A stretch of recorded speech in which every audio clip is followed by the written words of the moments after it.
Learn the most advanced recruiting techniques. Land the most desirable talent. Launch your company towards massive success. This is the Higher Power Radio Show with Rick Girard. Today's show is all about preparation, and hopefully not about PreparationH. Preparation is the first step in an effective interview process, and preparation needs to happen for both parties. Just showing up with an idea of where you are going to go, or where you are going to go, is the quickest way to lose an opportunity. By failing to prepare, you are preparing to fail. You know who said that, Mark? Peter Drucker. Ooh, close. Benjamin Franklin. I'm Rick Girard, and welcome to the Higher Power Radio Show. Our mission is to share insights from top performing entrepreneurs and industry experts. Every week, we provide proven tactical solutions to solve your company's toughest hiring challenges. Today, our guest is Mark James, the founder and president of Hire Consulting Services. Mark is also the author of a new book, which we have here, The Keys to the C-Suite. Mark's a certified personnel consultant and has been providing executive career transition coaching and executive search consulting services for over 20 years. Hey, you're like me. You've been doing it way too long, huh? That's right. He's also a certified partner with Predictive Index. And he coaches executives in career transition on a daily basis, which makes him an expert in today's topic. Mark, thank you for joining us today on the Higher Power Radio Show. Good to be here, Rick. Absolutely. So we're going to discuss a few things, the importance of preparation and how it needs to happen, both for the interviewee, the interviewer, the hiring manager, and on the back end of the show, we're going to provide a process on how each party needs to prepare. Sound like fun? Sounds like a winner. All right, we're in. So why? Let's start with the why, which is where I always like to follow Simon Sinek. So why is it important to prepare for an interview? Well, if you go in there unprepared, you're going to be obviously not chosen as the final candidate. If you don't know enough about the company and you assume that you think you know everything they do, the products, the services, the latest and greatest, then you're just not prepared. I always say that you should be so prepared that you know something about the company that they don't even know about the company. Absolutely. So it's important on both ends, I think, because number one, it puts you in the right mindset. Right? Absolutely.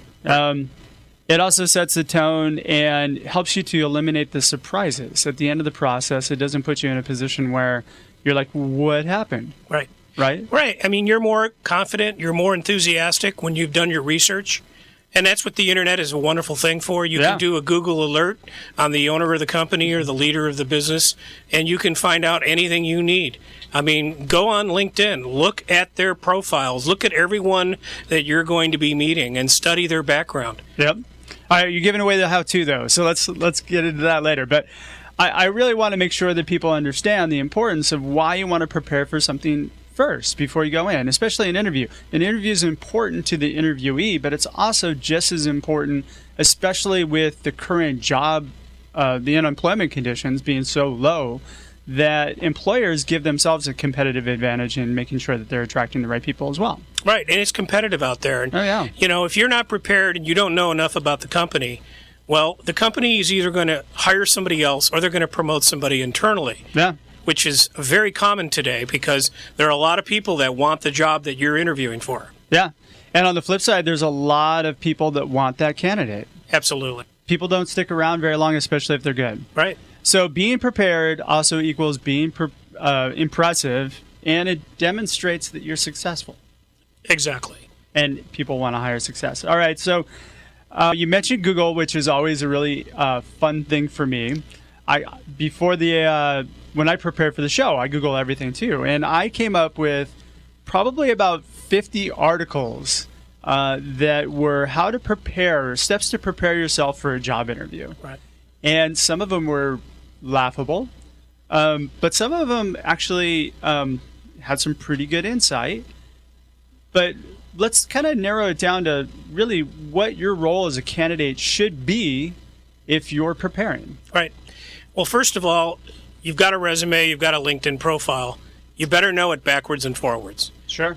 Knowing I would say your top 8 greatest accomplishments in your career, which are usually illustrated as bullets on your resume, you better know the whole storyboard on how to tell that story when asked. So when someone says, tell me about your most significant accomplishment, if you're not prepared to give them an answer probably in a minute to a minute and a half without rambling, and go through the challenge, the action, and the result of that story. Yeah. If you're not ready, your competition will eat you up. Yep, absolutely.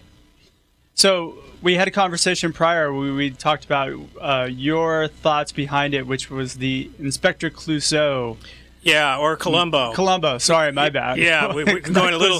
Yeah. I'm going way back. Peter there, Sellers been gone for a while. So is Peter Falk, by the way. They're funny names. They're both Peter. I know, right? And then we already talked about Peter Drucker, but that's another story. Yeah, I think it's important. You're like a detective in a murder mystery. Okay, you need to ask compelling questions when you're in an interview. Yeah.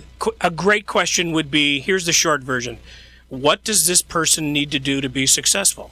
Right? Wait for an answer. A long version of that question is, can you please give me 5 or 6 critical deliverables that the person that gets this job that he or she would need to do in the next 6 to 12 months?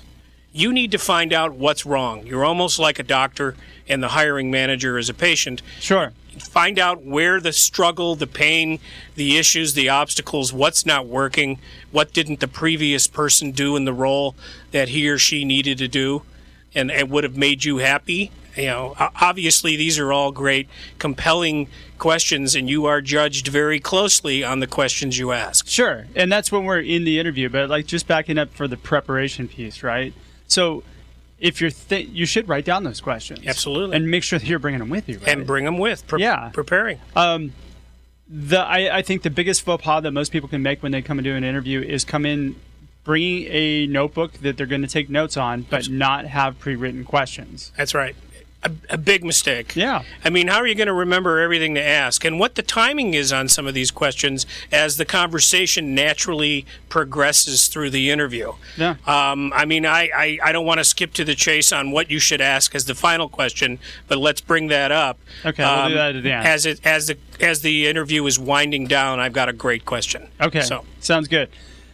Asking for the interview schedule. Yep. And the format of how the interview is going to run on the candidate side, I think is crucial. Right. You want to have a really good idea of who you're going to talk to and who when. I would Facebook and LinkedIn stalk them and get an idea of who these people are. So if you can find some commonality, right, that's always a great thing. Yeah. I mean, having things in common or agreeing with strategy or mission or the position the company's in and what kind of market they're going after.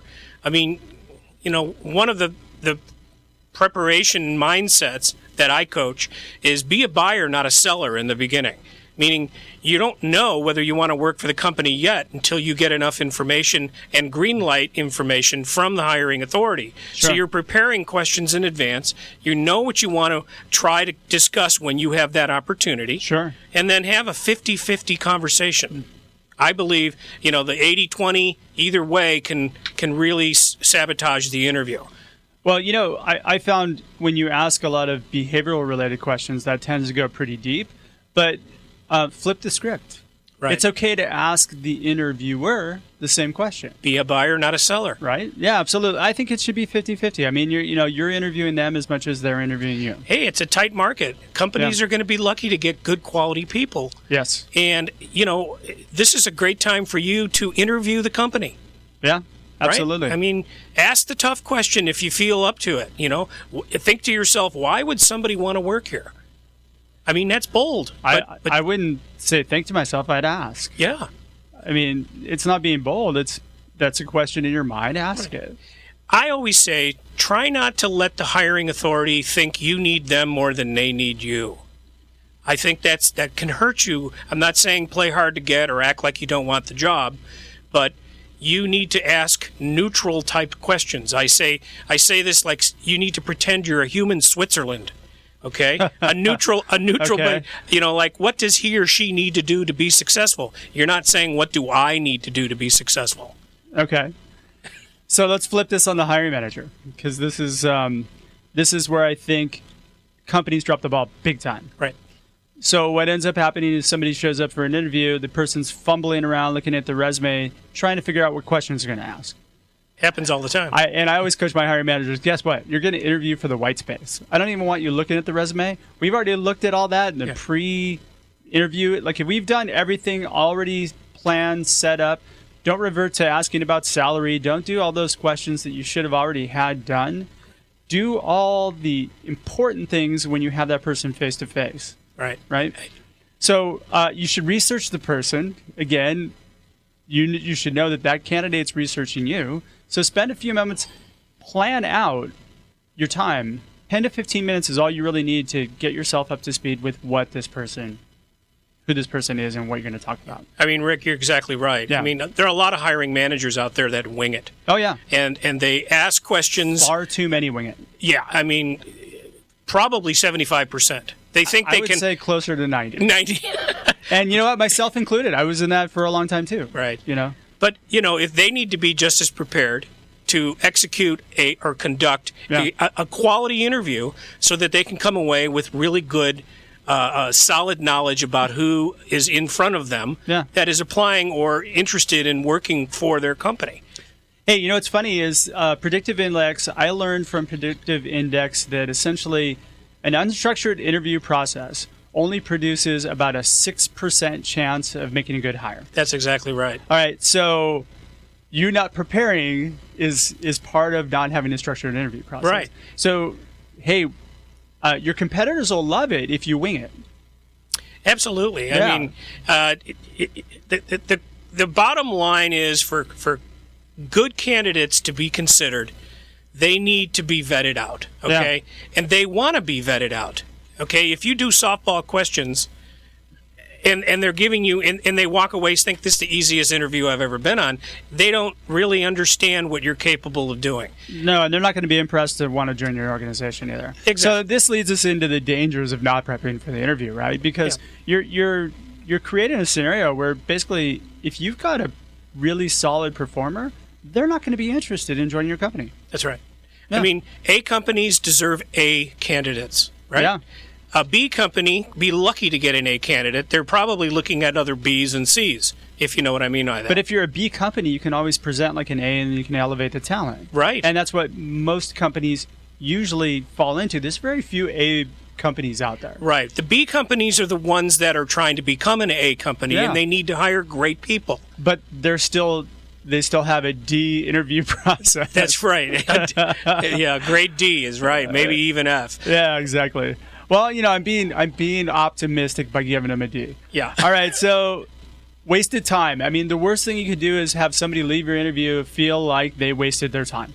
Right. From the candidate point of view, if he or she's not asked good quality questions, like tell me about a time when you did this, and it's based on a corporate objective that the hiring manager needs to have this person achieve during the course of a 6 to 12 month period of employment. Mm-hmm. And if the question is asked and the preparation is weak and the person isn't prepared with a good story or an example, this is the behavioral style questions, and then the hiring manager doesn't even ask questions that will elicit these kinds of stories, well, then the interview goes nowhere. Well, you know what? So they'll start sometimes asking the question, but they won't delve deeper. Like if you open the hood, get into the engine and find out what's going on, right? Right. You'll find that, okay, I've had so many hiring managers that have come to me in the past and said, wow, this guy totally surprised us. He was really good. We want to hire him. Right. And then you call the candidate up and he goes, no, I'm not interested.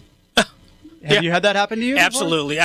Why isn't the person interested is because as a recruiter, our job is to qualify, just like it is with the hiring manager. Well, also, and the hiring manager basically gave him a D performance. Yeah. All right, we're going to take a quick break. We're talking to Mark James, the founder and president of Hire Consulting Services and author to the new book, Keys to the C-Suite.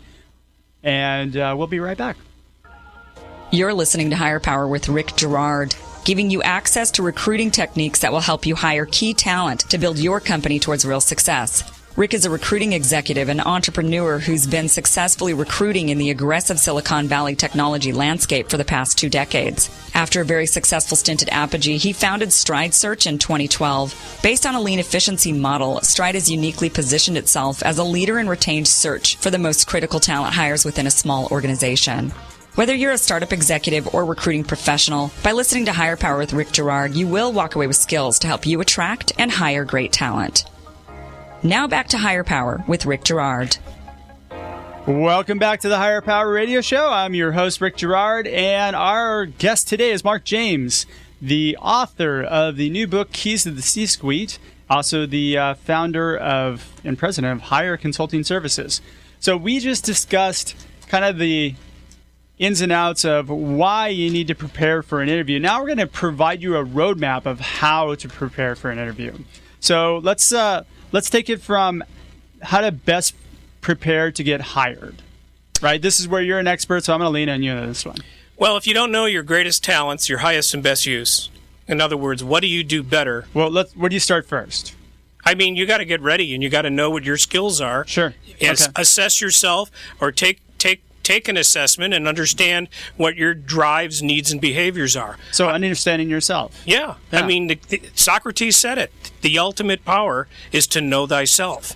And you're quoting Socrates. I love it. There you go. He's one of my all-time heroes. That's good. I wish I knew him. Yeah, you and I both.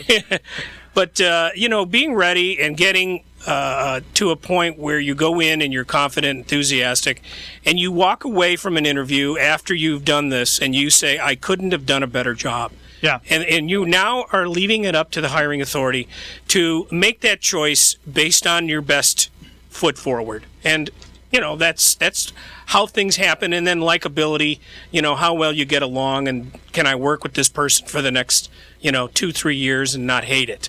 All right, so we're starting with the self-assessment. Yep. And then where do we go? Well, knowing your top 8 stories and examples, we've talked about that a little bit. These are illustrated as bullets on your resume. Make sure you can tell each one of these in a very succinct way.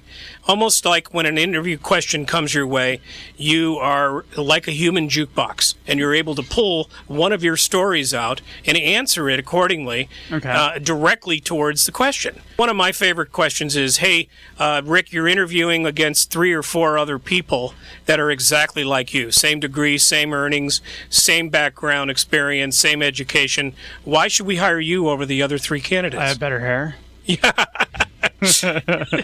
I mean, this is a make or break type answer. Sure. And if you're good and you know who you are and you're confident and you do it without, a little too much ego on the shoulder, then you're going to be perceived as someone who gets it. Yeah. And is potentially valuable to the company. Okay, so we're at self-assessment. Then you're kind of learning. You're reviewing how to present yourself. Right. What's next? Actually, it's going to be a 50-50 conversation. You need to be prepared to talk about real questions that you have for the company. So researching the company. Knowing the company as well as you possibly can. Asking questions about the future. Where are they going? Remember, you're a buyer, not a seller, and you want to know what's happening. What's the plans that are going to really help this company grow, and who else is on board that's going to help that vision be achieved. And how can you help them get there? And how can I, as a candidate for this job, get you there? And what my role would be. Right. Got it. Yeah. All right, so you've researched the company, asking targeted questions, showcasing your accomplishments. Now what? I mean, your final... Connecting the dots? Well, having a good, comfortable conversation, not easy to do. Okay. I kind of help people program themselves by getting the right type of mindset. Sure. And, going in... What is the right type of mindset? Well, you want to know everything you can in a short period of time, and they want to know everything about you. In a 1-hour interview, it's pretty difficult to do that. The more relaxed you can be, the more, there are a lot of nervous Neds and Nellies when they get into an interview. Oh, yeah. So it's not a comfortable situation. You can get judged improperly if you're nervous, you're unprepared, you don't have an answer that matches up with what the question is, and that can really reflect badly on you. Yet, Yet, you could be the perfect candidate for the job, but you just weren't on your game that day. So, but what's going to alleviate that is going to be preparation. If Absolutely. you prepare, Yep. you're going to get rid of some of those It's nerves. back to the old prep. Well, there we go. I have a great quote we're going to end this thing with. All right, so looking at the company side, because this is the piece that I probably play in quite a bit.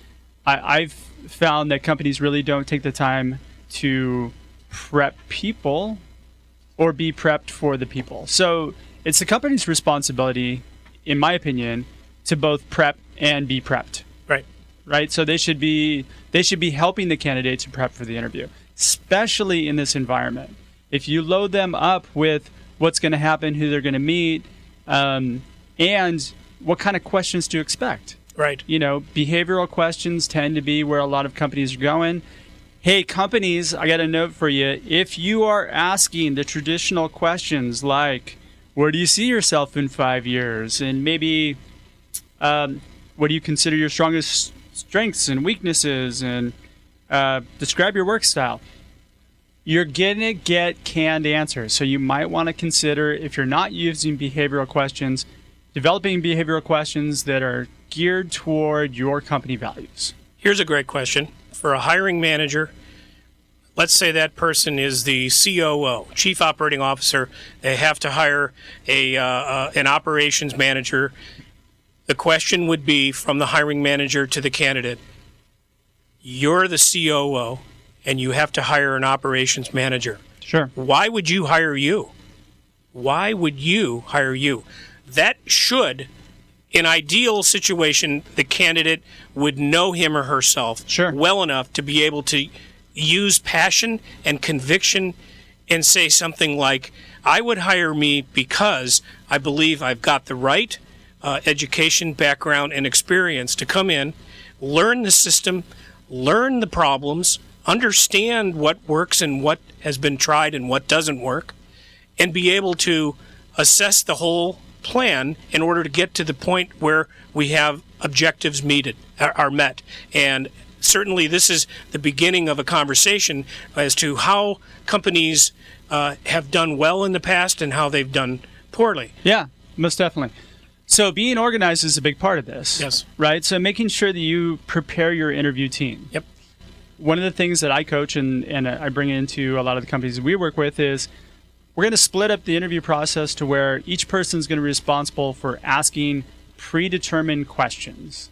They're going to be based upon different aspects of the company culture that are important, and they're also going to bring to light the behaviors of that person and how well they perform in their current job and how that's transferable to their next job. Exactly. And I think that's something that's really, really important that people don't prepare about is, again, they wing it.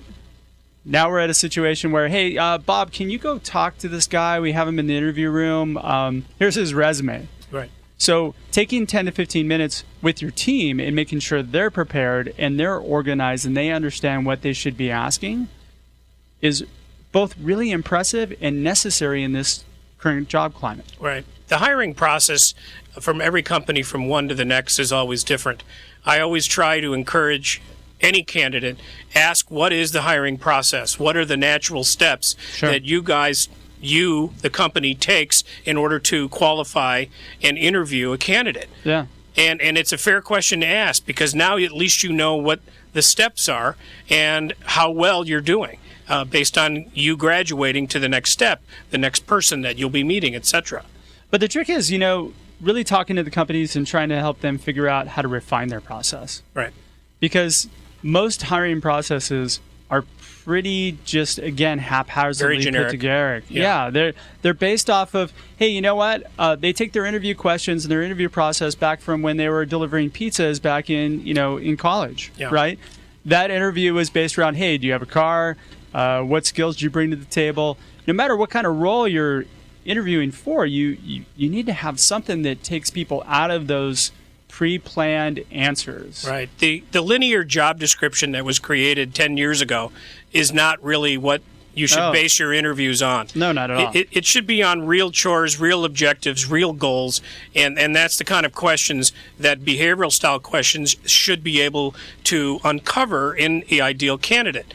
If the candidate is prepared, they should be able to say, I was faced with that exact type of problem in the past. May I give you an example or a suggestion as to how I would go about handling this particular task should I be given this opportunity. There you go. All right, so let's just kind of give a little quick wrap up on the candidate side. Prepare. Yes. Like, what are the steps you recommend to a candidate to prepare for an interview? Right. I mean, obviously, getting ready, executing, asking good questions, being ready to answer all kinds of situational questions that are coming your way, because you're very knowledgeable about your strengths, your highest and best use, and you're ready to ask the critical question to get them talking, them being the hiring manager, about real tasks, real goals, and objectives. Okay. So self-assessment, knowing thyself, right? Researching the company. Absolutely. And presenting yourself well. Yeah. I mentioned earlier I had one question that you could ask as a candidate to the hiring manager. Drop it. Yeah, let's hear it. Here it is. So right before the end of the interview, the hiring manager typically says, do you have any more questions before we finish up? You always say, yes, I have another question. Do not say, no, you've answered all my questions. Repeat, do not say no. Yeah. Say, first of all, preface saying, I want to thank you for your time. I've learned a lot about you and the company. My question is, do you have any concerns about my abilities to perform this job extremely well? Ooh, boom. I have a different way of asking that, the same question, which is there any reason why you wouldn't hire me for this role? Wow, it's a lot more direct. I like it. Totally bold. Yeah, totally bold. But hey, look at it. It breaks you out. And on the flip side, ask the candidate, is there any reason why you wouldn't accept a position with us right now? Absolutely. I mean, we're in a business to get agreement. And that's all we do. Yeah. I mean, every day we're trying to come to an agreement and help one another and be profitable and grow. Yeah, absolutely. All right, on the company side, schedule time to prep. Yep. Prepare your team and yourself. Review your assessment notes, like review your LinkedIn profiles, review everything that all the data that you've gotten. Don't ask questions about salary and simple questions. That should have all been taken. Have a uniform group of questions that everybody will understand and ask with every candidate. Yep, and process. Performance metrics. Be able to explain in detail out what your expectations are in that interview process for that person to be successful in that role. Having that plan. And then a key thing that I see we miss a lot on is connecting the dots. Mm-hmm. Right? So you have this great interaction. Make sure that person, both the candidate and the employer, know this is how I connect. They may not see it, but it's your job as the interviewer, it's your job as the interviewee to make sure that you're connecting the dots for the other person. Absolutely. And then give feedback. Give and get feedback, which is like what that last question is designed to do. Yeah, I mean, it is kind of a setup question because you could get one of two answers. One answer could be, Mark or Rick, I really like you as a candidate. We think you're going to be a possibly very good contributor to our group. Yeah. Okay, and you say, great, where do we go from here? Or the other side of that question answer could be, I've got a concern, and and they tell you what that concern is. You have one more chance now to alleviate the concern before you walk out the door. Absolutely. You should never let people leave with concerns. That's exactly right. Boom. Great way to end up the show. So we're just about out of time. Mark, thanks for your time investment today, and I want to welcome you to the Higher Power Radio community. Now, how do people reach you? HireConsulting.com, Okay. HIRE consulting.com. And how do they find your book? My book is on Amazon. It's currently at $10.97. Woo. And you can get a Kindle download for $7.97. But I've got a lot of international people are picking it up over in China, Japan, and and UK. Yeah, we have international listeners now, too. It's been fantastic. Yeah, it's been doing really well. And things are great. It's the first book I ever wrote, and it's doing well, and I'm really proud of it. It's like having a baby. You know? Awesome. All right, I want to thank our listening audience for tuning in to this week's episode of Higher Power. A quick thanks to our team, our engineer, Paul Roberts. Woohoo! Our producers, Andrea Ballin, Shanti Ryle, and Kim Iverson. Woohoo! Today's a woohoo day. If you like our show, please subscribe, rate, and review the show. Your input is welcome and needed to improve the show content. Join our community at Hire, that's HirePowerRadio.com, or subscribe to Higher Power Radio on iTunes, Stitcher, TuneIn, Spotify, YouTube, and really every other podcast channel out there. You can follow us on LinkedIn or Facebook at Higher Power Radio Show, or you can follow me on LinkedIn, Instagram, at Rick Girard1. Tune in next week. Our guest is going to be Meredith Fish. She's the Director of Talent Management for Alteryx. Really excited to have her. She's awesome. So I want to end this one with a quote, since we're talking about preparation. I'm going to let you guess this one again, too, Mark. I want... you were born to win, but to be a winner, you must plan to win, prepare to win, and expect to win. I'm drawing a blank. Zig Ziglar. Zig Ziglar, yeah. So I'm your host, Rick Girard, and you have been listening to the Higher Power Radio Show. Aloha. Thank you for listening to Higher Power with Rick Girard on OC Talk Radio.